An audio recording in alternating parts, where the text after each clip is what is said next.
पुण्यामध्ये आणखी एका व्यापाऱ्याला बिश्नोई गँगच्या नावानं धमकी आली आहे। व्यापाऱ्याकडे 2 कोटींच्या खंडणीची मागणी करण्यात आली। याआधी हडपसरमध्ये गोळीबार झालेला होता। 5 कोटी रुपये खंडणी मागण्यात आली होती। उत्तमनगर पोलिसात गुन्हा दाखल झालाय। शुभम लोणकरच्या नावानं धमकी देण्यात आली आहे। अधिक माहितीसाठी जाऊयात आमचे प्रतिनिधी प्रदीप कापसे यांच्याकडे। प्रदीप, कधी आली आहे ही धमकी आणि त्याबद्दल काय माहिती? उत्तमनगर पोलीस ठाण्यामध्ये या विरोधामध्ये गुन्हा जो आहे तो दाखल करण्यात आलेला आहे।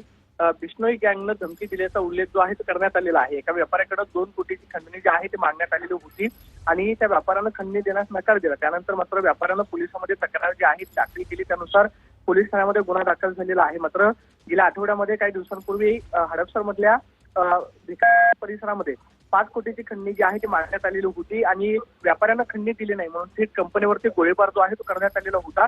त्यामुळे खरंच पुण्यामध्ये बिश्नोई गँग सक्रिय आहे का हा सुद्धा सवाल या निमित्तानं उपस्थित झालेला आहे। कारण गेल्या वेळेस गोळीबार झाल्यावरती त्या गोळीबाराची जबाबदारी जी आहे ती बिश्नोई गँगनं फेसबुक पोस्ट करत घेतलेली होती। त्या प्रकरणाचा तपास सध्या पुणे पोलिसांकडून केला जातो। मात्र पुन्हा एकदा व्यापाऱ्याला शुभम लोणकरच्या नावानं धमकी जी आहे ती देण्यात आलेली आहे।